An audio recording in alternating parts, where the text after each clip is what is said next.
Seja bem-vindo ao podcast Resistência Libertária. Meu nome é Jonathan Ferreira. Eu sou Tayane Copello e hoje nós vamos entrevistar a Lígia Soares. Seja bem-vinda, Lígia. Obrigada, pessoal.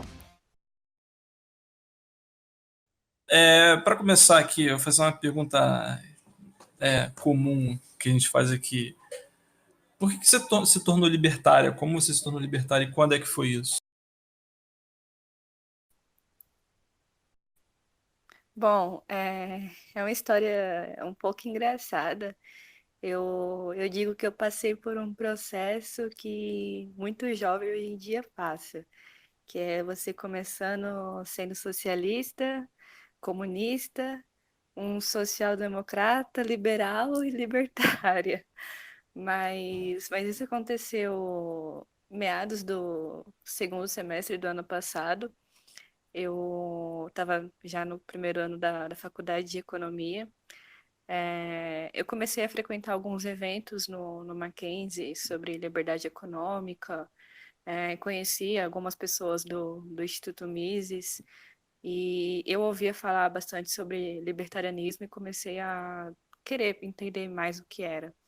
Depois eu entrei no grupo, aquele chorume do Facebook. Qual chorume? Qual deles? O libertarianismo, o grandão. Ah, tá, o principal. Eu via que tinha um potencial ainda, tinha umas discussões relevantes que eu achava interessante, que eu me questionava, e eu comecei a me encontrar. Eu sentia que eu estava seguindo a linha correta. Então, foi aí que eu comecei a me tornar libertária mesmo. Mas aí começou outro processo, libertária gradualista. Depois eu fiquei um tempinho me questionando, agora eu tô mais no meio Que tipo agorista. de economia que você tem lá? Você tem economia quantitativa, aquela coisa neoclássica e tal?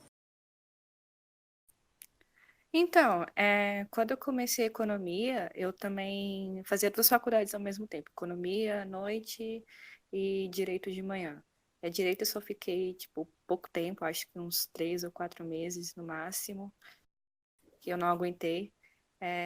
Economia, comecei com o básico, cálculo, estatística, introdução à economia, onde a gente conversava sobre liberdade econômica. Eu peguei um professor bom, não era austríaco, era da escola de Chicago, mas ainda assim já era um passo para um assunto que era pouco comentado nas faculdades.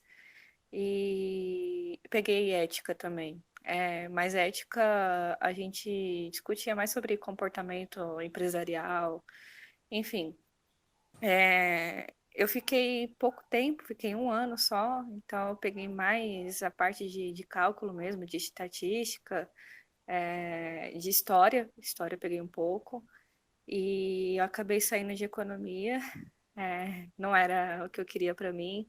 Eu entrei com o pensamento de, eu vou estudar escola austríaca, vou aprender sobre mercado de criptomoedas, que esse que é o futuro da economia. Não, eu me ferrei. Eu via que não era aquilo que eu queria seguir, eu não ia atuar na área como economista, não era o meu sonho. Então, eu voltei agora a um velho sonho de jovem mesmo, que eu tinha na escola, que é TI. Então, agora eu estou cursando ciência da computação. Eu acredito que a tecnologia hoje é a nossa principal arma contra o Estado. Interessante. Então, você acredita que podemos chegar a uma sociedade mais livre por meio da tecnologia, certo? Como seria isso? Bom, eu não digo que talvez a gente possa chegar numa sociedade livre como uma capistão da vida que a gente defende, mas, mas mostrar de fato a nossa revolta, mostrar as pessoas que elas podem lutar pela liberdade e principalmente se defender do Estado, seja por tendo carteiras criptografadas, fazendo transações peer-to-peer com Bitcoin ou outras criptomoedas, é, fazendo com que as pessoas tenham um fácil acesso à internet, como Deep Web, Dark Web, por mais que seja a mesma coisa. Eu acho que a liberdade de expressão lá é muito forte. Tecnologias descentralizadas, como smart contract. Então, todas essas ferramentas, de alguma forma, acabam incomodando o Estado e tirando, entre aspas, a eficácia que as pessoas acreditam que ele tem. Hoje, um cartório ele é totalmente desnecessário. É, Transações na blockchain fazem isso tranquilamente. E as pessoas precisam saber disso. Criptografia. Cara, nosso celular, nosso computador, eu digo que é um vírus, porque você está dando informações assim de graça para o Estado seguir você. Então, as pessoas precisam também aprender a se proteger. E é isso que a gente precisa ter mais, trazer mais pessoas para a tecnologia para elas lutarem com isso também. Você pensa que existe um meio para alcançar uma liberdade, digamos assim, uma liberdade definitiva, que seria a ausência de uma estrutura como o Estado? Você acha que qual seria o meio mais eficiente para alcançar esse fim? Bom, eu não acho que a gente vai chegar no fim do estado, não tenho certeza disso. E se acontecer, com certeza vai demorar muito, muito, muito. Tenho certeza que eu não vou estar nem viva para ver isso. É, mas a maneira ideal da gente lutar contra o Estado, fazer com que cheguemos a uma sociedade mais livre possível, nem que seja uma pequena vila onde nós possamos fazer nossas trocas voluntárias sem nenhuma interferência de bandido, não se aliar à política de forma alguma cara, fazendo transações mesmo, você começando aos poucos, conversando com pessoas, ensinando pessoas, levando isso para as universidades, levando isso principalmente para a periferia, onde mais as pessoas sofrem, com altos impostos, com o Estado mesmo, mas elas não sabem, elas acreditam que o Estado é ideal, sendo que elas mais sofrem com isso.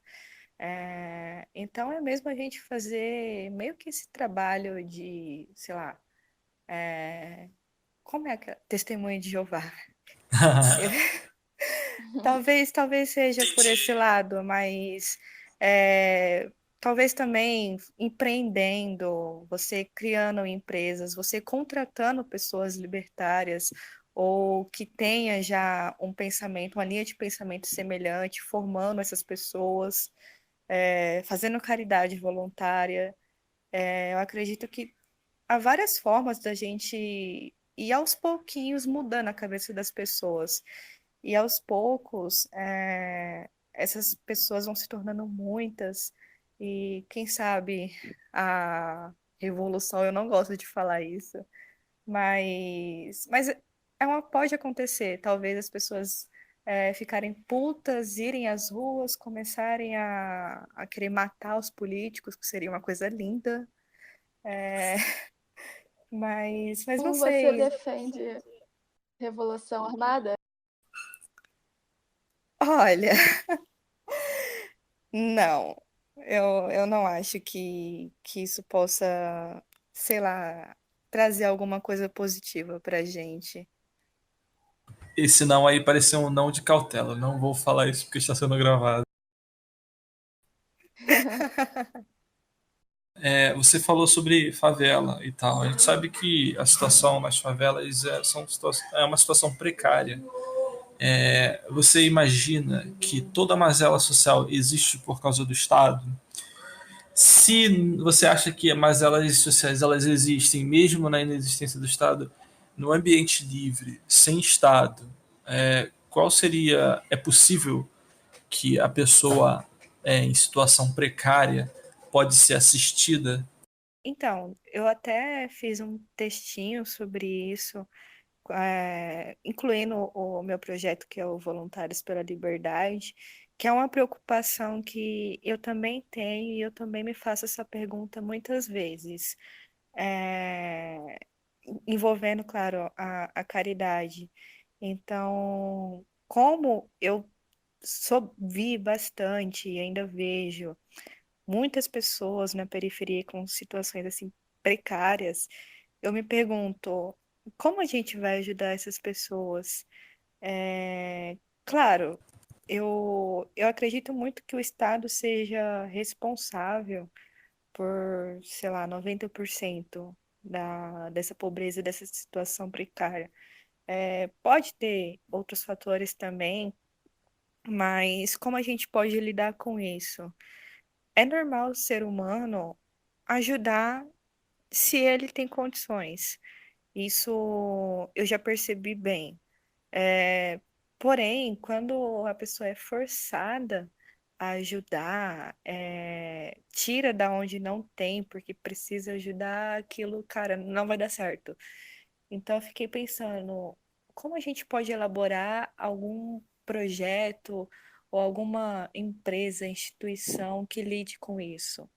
É, primeiro, assim, uma das respostas que eu tive foi no dia do Pizza Day, não lembro quando foi, mas foi bem no dia que, naquela história na comunidade de criptomoedas, que um cara comprou uma pizza com Bitcoin e hoje o Bitcoin tá valendo, sei lá, 40 mil.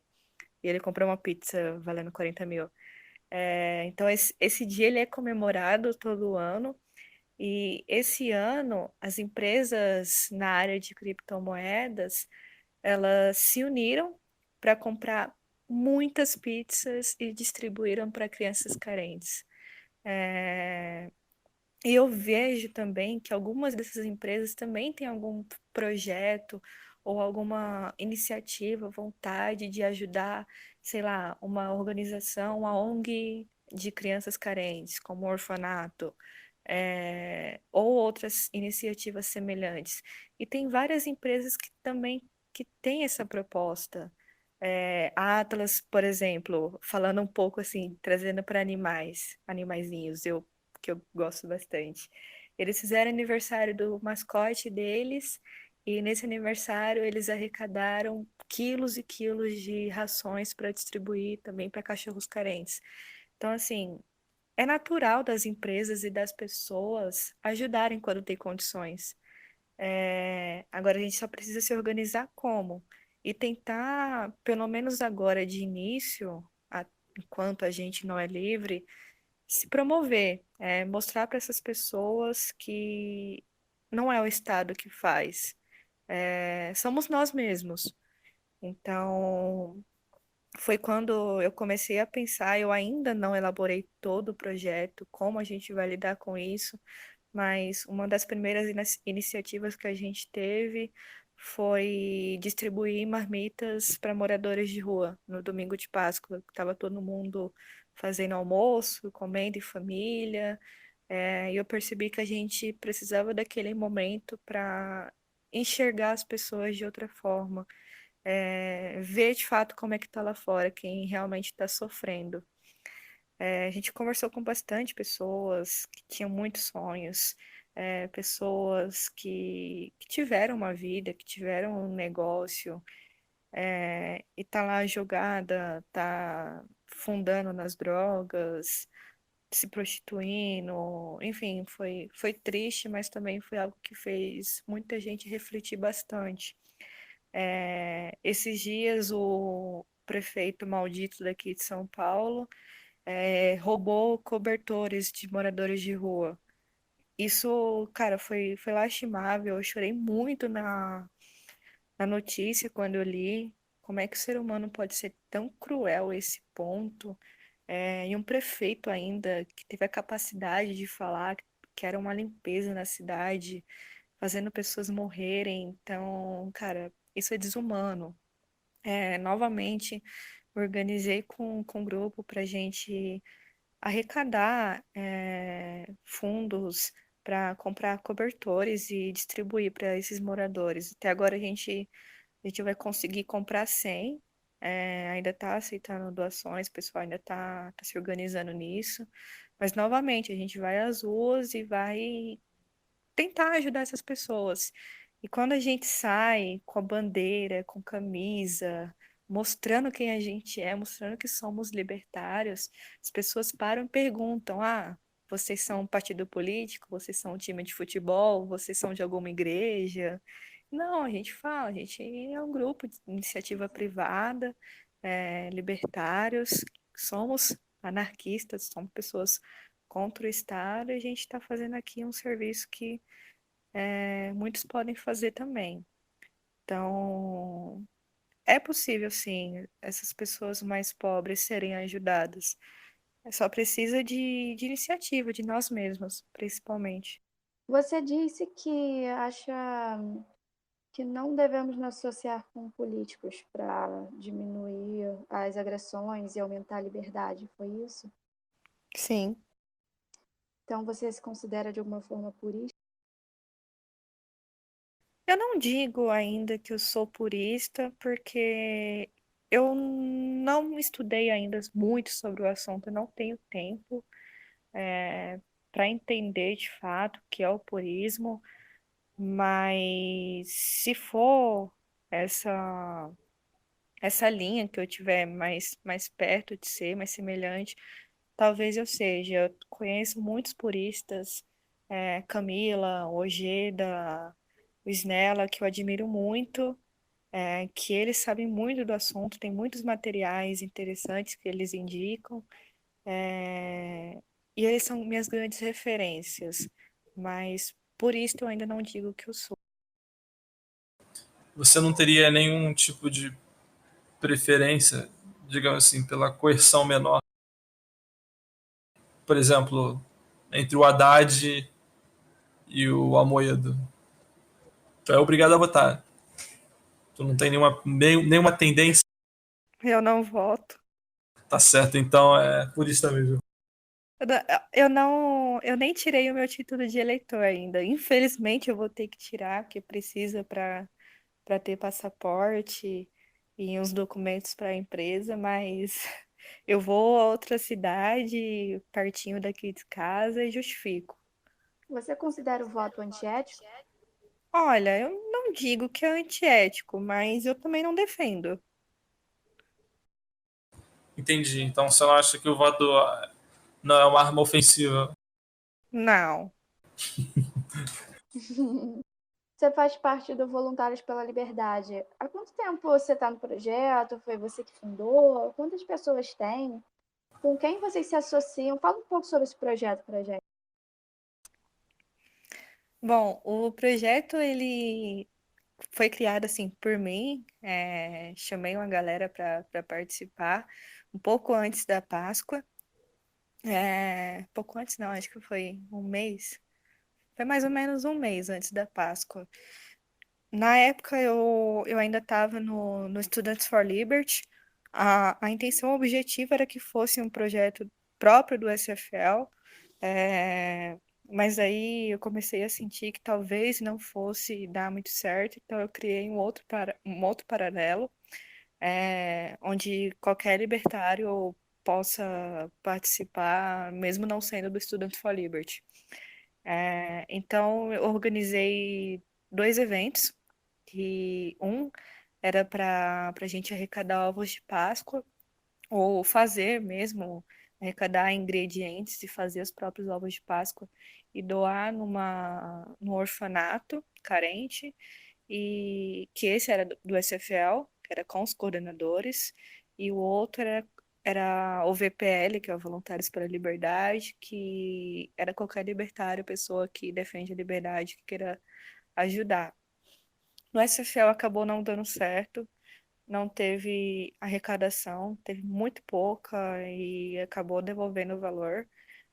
Os coordenadores não animaram também para fazer o negócio crescer, então eu me desliguei desse em si e foquei totalmente no VPL, onde eu acho que o grupo começou com 30 pessoas, a gente arrecadou quase 1.500, se eu não me engano, R$ 1.500.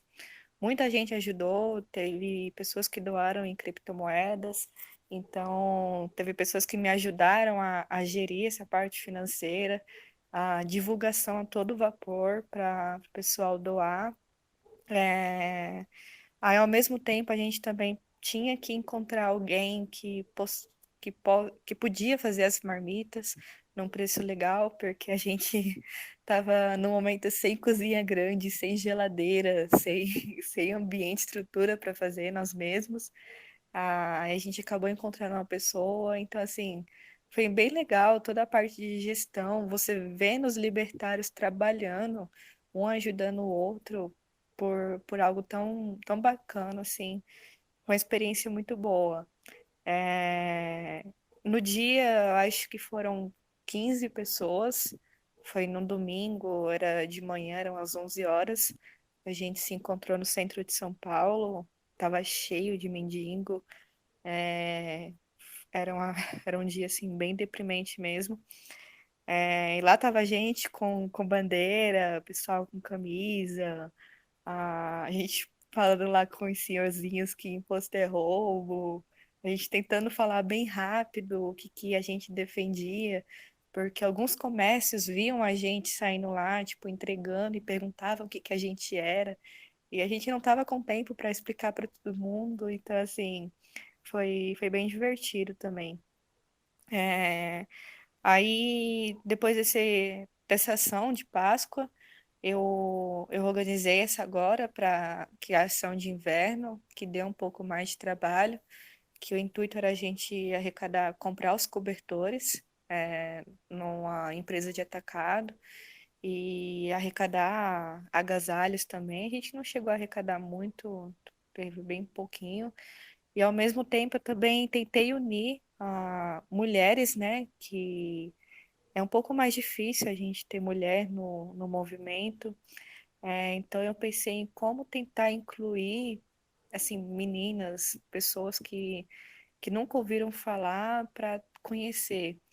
Minha mãe, por exemplo, tem um salão de beleza, e eu comecei a conversar com cada uma das clientes delas, pedindo absorvente. Muitas moradoras de rua, eu vi e ouvi, eu chorei muito quando, depois que eu saí de perto, elas usam jornal, plástico que encontram no lixo quando estão menstruadas. Então, eu senti que a gente podia fazer algo diferente doando absorvente, por exemplo. Então, eu comecei a pedir para essas clientes da minha mãe e comecei a falar da iniciativa. E ao mesmo tempo elas perguntavam como surgiu isso. E aí que elas conheciam um pouco do libertarianismo e começavam a se interessar um pouco. 5 delas, por exemplo, já estão lendo artigos do Instituto Mises e do Instituto Rothbard e me fazendo algumas perguntas. Não querem se envolver ainda, mas, cara, já. Muito interessante. Dos dois lados, tanto da caridade é muito interessante, quanto isso, a forma como você persuadiu, porque imagino que foram 5 pessoas que foram no salão de beleza, não são 5 universitários, não são 5 debatedores de política, são 5 pessoas normais. E você conseguiu convencer 5 pessoas assim.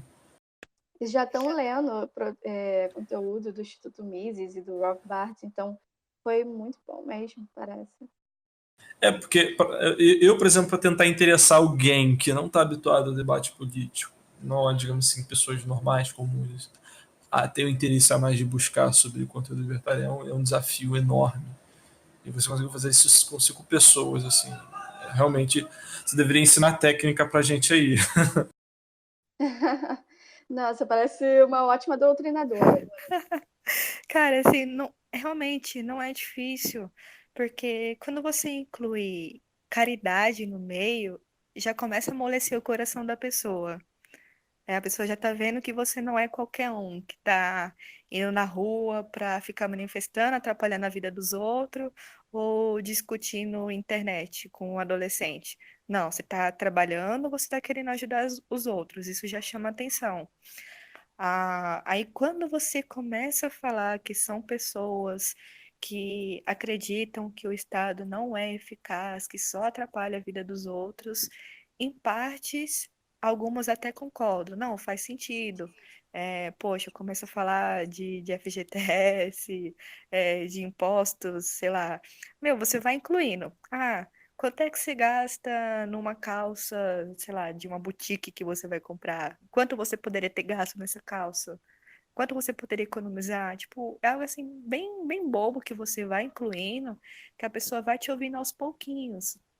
E a partir daí você começa a explicar devagar, não de modo agressivo, imposto é roubo, o Estado é uma quadrilha. Não, não é assim que faz. Aos poucos você vai mostrando para a pessoa como o Estado atrapalha elas. Depois você começa a falar de materiais, começa a falar de alguns economistas, como por exemplo Rothbard, Mises, que é um pouco mais conhecido. Algumas podem até ter ouvido falar, sei lá, do MBL, do Novo, ou até mesmo do PSL, do PSL, do PCO. Algumas já tinham ouvido falar de Mises em Do alguns PCO. debates. Eu já tenho. Que eu pensei que tivesse falando de coisa mais liberais e tal. Ah, não, se bem que o PCO, né? Não, é que tem Né? uma delas faz faculdade federal. E tem um grupinho lá do PCO que já tretou com a galerinha liberal e, tipo, incluiu o Mises no meio. Então ela ouviu falar. Ah, entendi. Ah, que tipo de fascista é o Mises?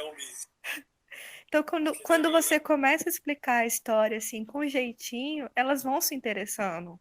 E principalmente com o da mulher. Mulher falando para mulher é mais fácil ainda. Que você começa a falar de fato da luta pela liberdade, direito que não é direito, você começa tipo a fazer associação, olha, os direitos humanos lá que a ONU propôs, que é uma baboseira, tipo, não vai falar que é baboseira, mas cara, direito não existe. Existe mercadoria. Então, uma delas me questionou sobre, direito à educação. Tá, vamos lá, você vai ser professora, você vai trabalhar de graça? A estrutura que você vai trabalhar vai ser toda de graça? Nada é pago, nada, nada. Aí a pessoa começa a se questionar. Outra coisa também bem legalzinha que eu gosto de conversar com algumas, um pouco mais leigas, é a história do lápis, do Milton Friedman. Aquilo eu expliquei para minha irmãzinha quando ela tinha 12 anos e ela entendeu perfeitamente. Hoje ela, ela gosta de comentar também sobre essa história. Então, assim, é assim aos poucos que você vai fazendo a pessoa se interessar. Aí algumas começam a perguntar: tem mais material sobre o assunto para eu dar uma lida em casa depois da novela, sei o quê, sei o quê. Aí você pega e já joga link do Instituto Rothbard, do Instituto Mises, começa a mandar alguns artigos mais fáceis, mais para as pessoas iniciantes, e elas vão mandando perguntas. E é a partir daí que você vai formando a pessoa, vai fazendo ela se interessar. Não, eu não tô indicando nenhum youtuber no momento. Assim, pelo menos para essas pessoas, assim, no nível salão da minha mãe. Eu não indico ideias radicais, não indico Paulo Cogos, não indico ninguém. Youtuber não. Quer saber algum conteúdo sobre libertarianismo? Beleza? Ó, dá uma lida nesses artigos. Não entendeu? Não tô com tempo para explicar? Algum vídeo do Ancap Sul pode ajudar? Algum vídeo do Raid pode ajudar a entender melhor?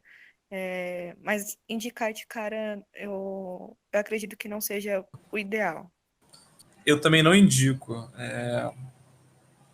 youtuber, eu só indico. Eu indico sempre o Instituto Mises. E agora, quando eu falo sobre o próximo assunto, que eu tô ansioso por falar dele, eu tô. Nossa. É, quando eu quero falar sobre o próximo assunto, que é cidade privada, eu indico cidades empresariais. Não li muitos artigos ali, mas eu li algumas coisas que achei interessante e tal. Então, esse é o próximo assunto e é o que eu mais esperava. Antes, eu vou ler aqui a próxima pergunta do. A próxima pergunta não, eu vou ler uma pergunta aqui que o Thiago Rufino fez. Ele diz o seguinte: Lígia, tenho 16 anos e adentrei o libertarianismo faz alguns meses. Como você acha que eu posso influenciar as pessoas da minha idade? Amigos, conhecidos e afins. Bom, nessa idade não é difícil, mas também não é fácil. Com 16 anos. eu vou falar assim um pouco com a minha experiência que eu tive na Uni. Eu fui da Uni, para vocês terem noção. Sério, caramba. Tu veio das profundezas mesmo. Sim, fiquei pouco tempo na Uni, mas enfim, depende do tipo de pessoa que ele anda. Se ele é uma pessoa que anda com o pessoal mais descolado, vai ser um pouco mais difícil.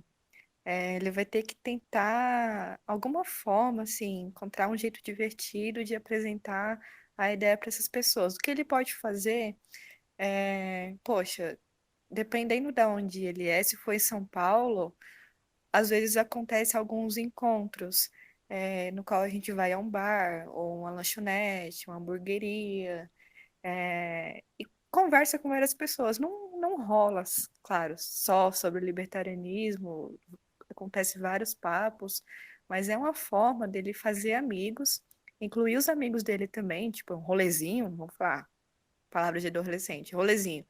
Ah, vai fazer um rolezinho, vai conhecer gente nova. Essas pessoas vão conversar, vão estar lá discutindo também, sei lá, sobre aborto, sobre ética. E é natural que quem não conhece pergunte o que que é isso. Então, a partir daí, essas pessoas já vão começar a querer entender, o que que esse povo doido está falando? É onde ela vai questionando e vai entendendo. E quem sabe se interessando também.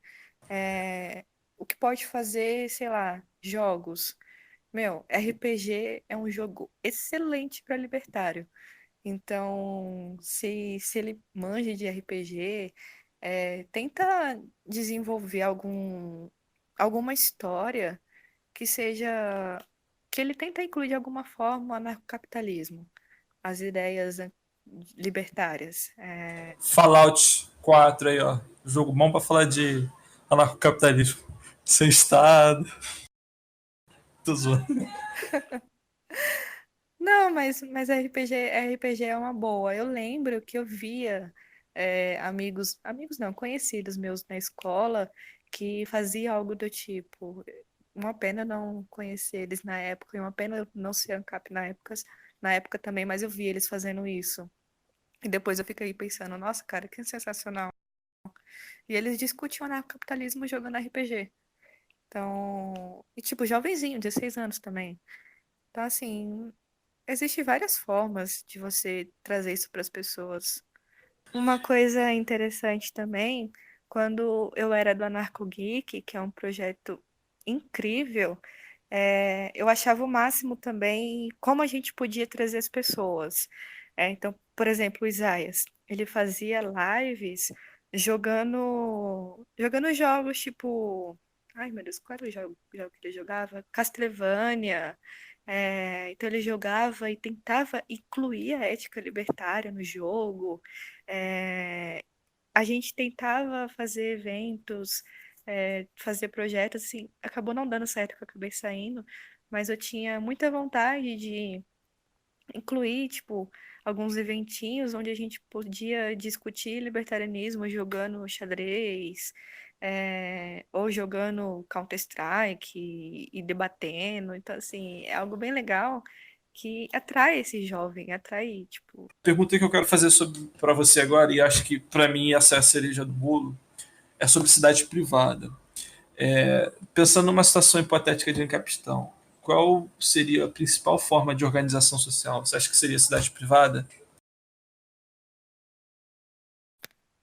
Bom, eu acho que a cidade privada pode ser um caminho.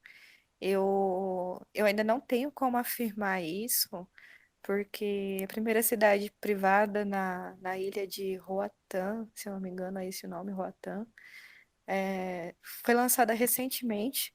A gente ainda não tem material o suficiente para avaliar como está sendo, como o governo de Honduras está lidando com isso, como as pessoas que assinaram de fato o contrato social, estão vivendo. Pela primeira vez na história. De fato, as pessoas assinaram lá, investiram, e Não é podem nem falar. contrato social, né? É um contrato normal, né? Contrato social não existe. É, Seria parecido com o que dizem que é contrato social, né? Mas É um contrato de verdade. É um contrato. Mas, enfim, de fato tem a assinatura da pessoa nisso. É, E eu acho que, pelo menos do Free Private Cities, deva ser um meio da gente estudar e olhar com muito cuidado e cautela é, como a gente pode lidar em projetos futuros, como a gente pode, sei lá, aprimorar, fazer alguma coisa diferente, tentar implantar ele. Não é fácil. Negociação com o governo é muito difícil, é meio que insuportável. É, E assim, pode ser um meio, mas também pode não ser. Pode ser que ocorra, sei lá, um desastre lá, o pessoal de Honduras ao redor dessa cidade fique emputecido com gente que tá vivendo muito bem com índice de liberdade econômica naquela cidadezinha nas alturas e o pessoal, sei lá, se matem. Isso eu não tô falando que vai acontecer, mas eu também não ignoro. Seria uma Mas eu acho que maravilha, né, se as pessoas vissem. Isso geraria uma demanda por mais cidades privadas. sim, sim, porque, cara, o que eu fico pensando, tem lá Honduras quebrado praticamente. E dentro de Honduras tem uma cidadezinha independente, entre aspas, que tem assim uma liberdade, um índice de liberdade muito alto. As pessoas estão vivendo bem e quem está ao redor está vendo aquilo e, cara, não vão se perguntar, não vão achar estranho, não vão querer fazer igual também, fazer com que aconteça onde essas pessoas moram. Então, assim, aos poucos, talvez possa ser que essa pequena cidade, essa pequena ilha, possa se expandir. Então, eu só acho que a gente precisa divulgar mais essas iniciativas, precisa trazer mais discussões.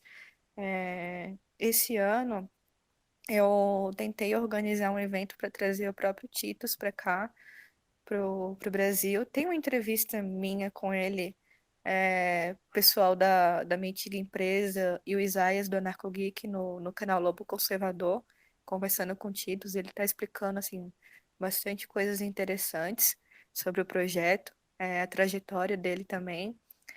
E eu queria trazer ele para cá para aproximar o pessoal libertário, que eu acredito que os libertários brasileiros são em grande número, a gente está desenvolvendo muitos trabalhos legais e poderia gerar uma discussão bem bacana. Só que é muito difícil para você organizar um evento assim desse porte, porque tem um orçamento, exige muito tempo, exige muito planejamento, exige financiamento, exige investimento, é, e é muito fácil você perguntar e sair falando, ah, quem vai me ajudar? Assim, quando você pergunta, muita gente pode levantar a mão, entrar no grupo e falar, ah, vou ajudar. Mas quando é de fato para botar a mão na massa, é quase ninguém. Então, então eu acabei ficando super, super sobrecarregada. Ao mesmo tempo que eu tinha negociações com locais para fechar, com possíveis investidores, acabou não dando certo. Então, pensei em planejar isso melhor para o ano que vem, onde eu podia incluir ele num painel dentro da BitConf, que é a maior conferência da América Latina sobre Bitcoin e criptomoedas, que eu estou na organização desse evento também, e vai ser mais fácil para mim na próxima edição, que não é esse ano, é no próximo, incluir ele e trazer as pessoas. Cara, deixa eu voltar um negócio aqui da cidade privada. Eu tenho muito interesse nesse assunto, porque eu não acho que Ancapistão é uma realidade distante. Me parece que é uma realidade muito mais próxima do que parece. E eu me parece muito que a liberdade viria através de cidades privadas por causa disso. Porque é algo que imagino que seja muito lucrativo, já que não deve ser muito difícil oferecer um serviço melhor do que uma prefeitura, né, convencional. Então deve dar para ganhar muito dinheiro com isso, além de provavelmente criar um ecossistema de negócios muito melhor do que em qualquer estado aí conseguiria. A minha pergunta é se você consegue visualizar isso fora de um estado, porque eu acho que a cidade privada só seria plena mesmo se fosse fora de um estado, não como se fosse uma concessão estatal, onde as pessoas têm serviços privados, polícia, etc., tipo o Alphaville da vida, mas que tem que seguir leis, tem que pagar imposto, leis estatais que eu digo, pagar imposto para o Estado. Eu digo, você consegue ver isso fora do Estado? Você consegue ver isso? A pergunta é se você consegue ver isso fora do Estado, trazendo muita prosperidade, eu digo, competindo por pessoas, tornando pessoas mais ricas e, digamos assim, crescendo no mundo como um modelo de negócio, como não um modelo de negócio, mas como um tipo de empreendimento muito interessante que começa a se replicar pelo mundo. Você consegue ver isso? A outra pergunta eu vou fazer depois, porque senão vai ficar complicado. Bom, tranquilo. Sim, eu consigo ver plenamente. Seria muito incrível se tivesse mais pessoas com essa linha de pensamento e quisessem fazer acontecer, porque é algo assim tão difícil que muita gente, é legal, eu vou apoiar, mas eu não vou ajudar, tipo, não vou fazer alguma coisa para isso acontecer. Então, eu acho que assim, tudo é possível, mas a gente precisa se unir, né? A gente precisa trabalhar por isso, a gente precisa trazer essas discussões. O próprio livro do Titus, que agora foi traduzido para o português, já tá à venda, explica bastante sobre como fazer, como aconteceu, né? Como foi desenvolvido o projeto dele. A gente tem materiais muito bons para estudar. Uma vez eu tentei formar um grupo, assim, foi uma ideia bizarra, mas ao mesmo tempo eu queria que desse muito certo, que era para fazer com que acontecesse uma cidade privada aqui no Brasil, ah, que na América Latina é muito mais fácil para você tratar disso. Também acho muito isso. O Jonathan sempre fala que ele acha que o anarcapitalismo vai acontecer na América Latina, né, Jonathan? Eu falo isso muito pra Tânia. Eu falei, Tânia, o Ancapistão vai começar aqui, você não tem que aprender inglês, você tem que aprender espanhol, porque você vai falar com pessoas que falam espanhol quando você for morar na cidade privada. Mas sim, faz sentido mesmo, tanto que essa cidade privada do Titus é aqui na América Latina. Então, então assim, eu acho que pode ser muito mais fácil a gente tentar desenvolver um projeto desses aqui, tanto que eu tentei formar esse grupo. O intuito era a gente estudar o livro do Titus. Eu formei um grupo onde tinha pessoas da área de direito, claro, para ajudar a gente, né? De questões jurídicas, como a gente lidaria com a negociação, negociação assim, bem entre aspas, que teria com o Estado, as implicações que teria, pessoas na área de tecnologia, engenheiros.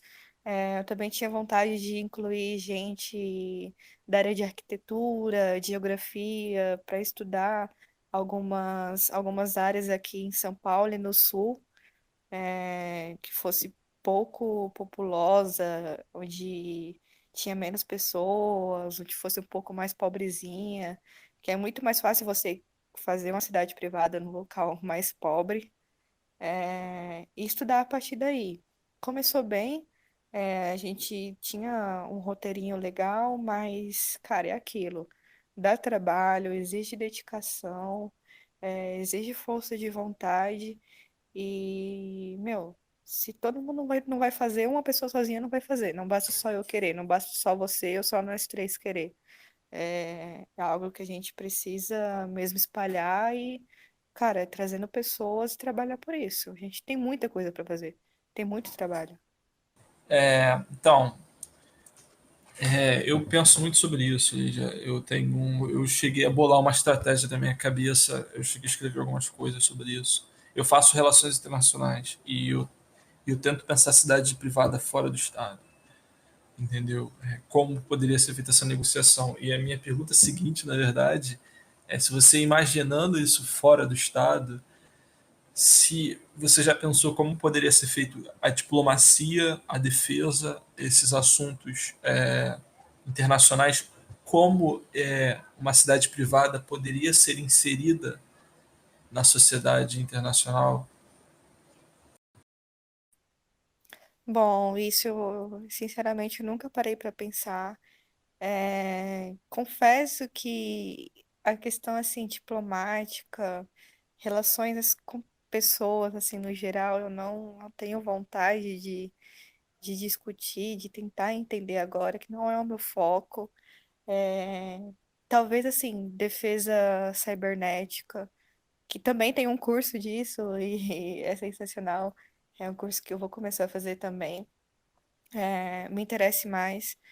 É, questões de tecnologia, de segurança, de invasões, porque, querendo ou não, isso pode ser um decreto de guerra contra alguns países poderosos, porque a gente pode ser uma ameaça.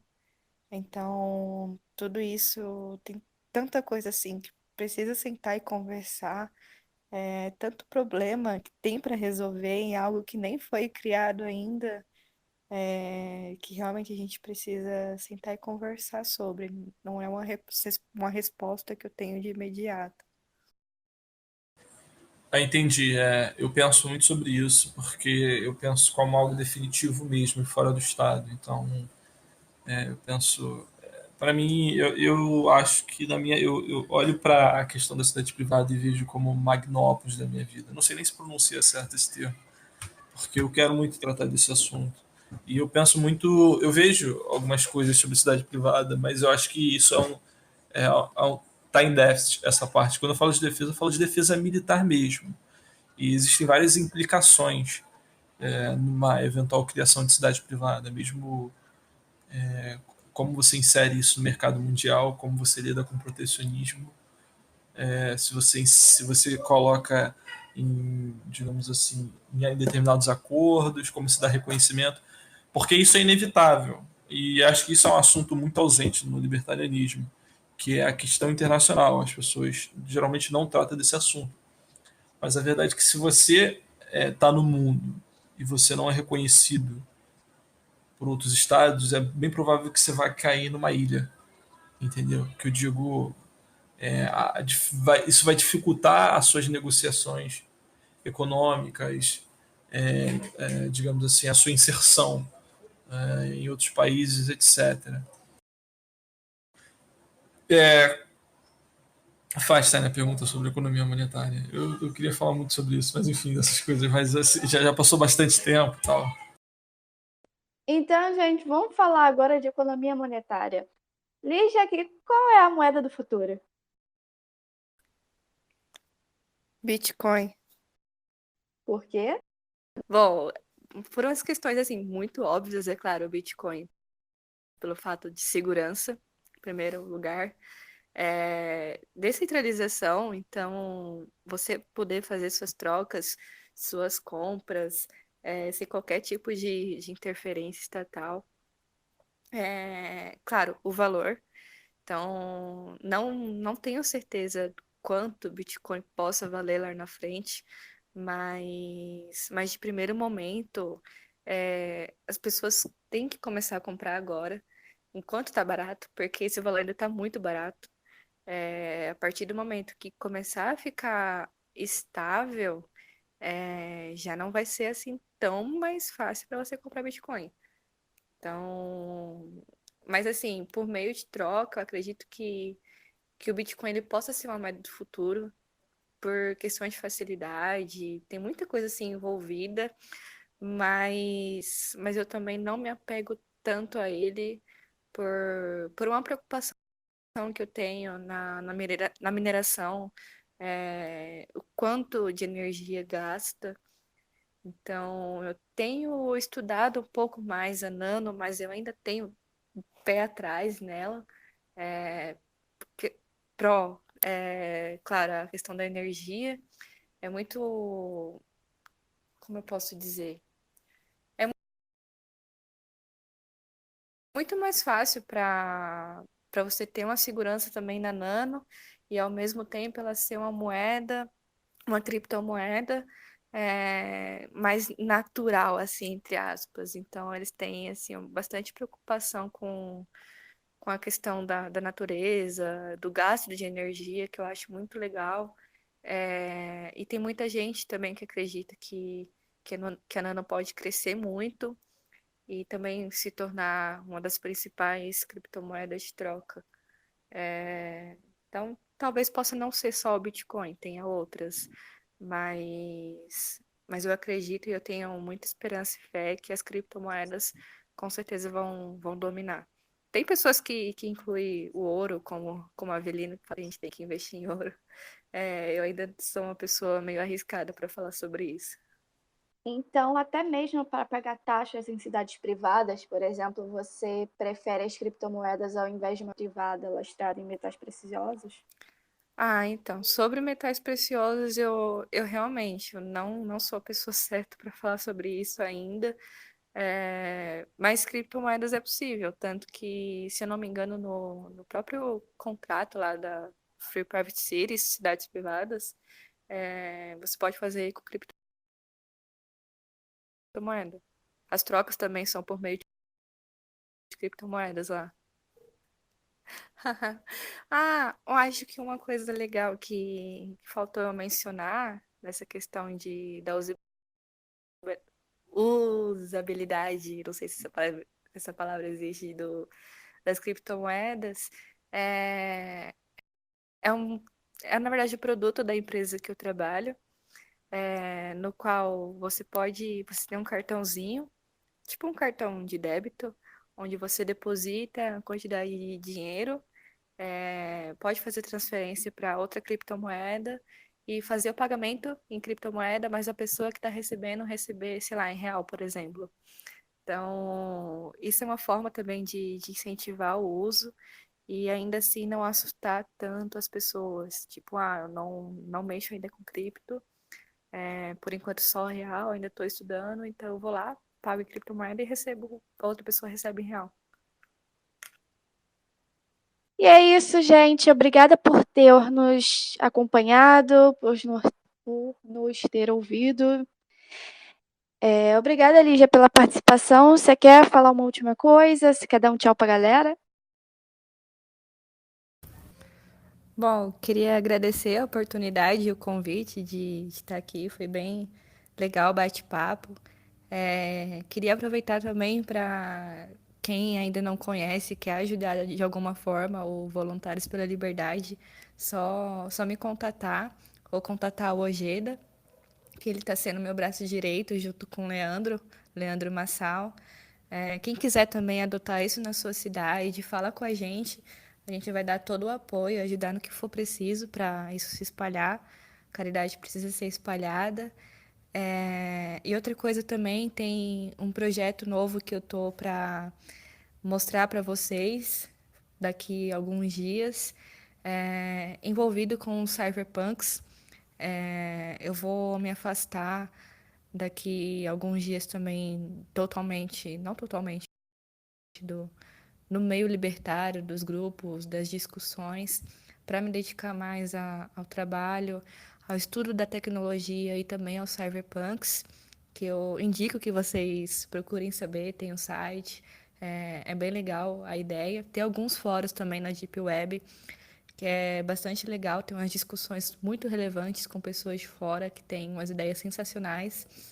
Então, se vocês quiserem participar, eu também mando alguns links. E é isso, gente. Vamos lutar, vamos trabalhar e fazer com que a liberdade seja acessível a todos. Obrigada, Lígia, pela participação. Obrigada a todos que nos ouviram até agora. Ouçam as próximas entrevistas. Obrigada, continuem nos acompanhando e é isso aí. Valeu, obrigada.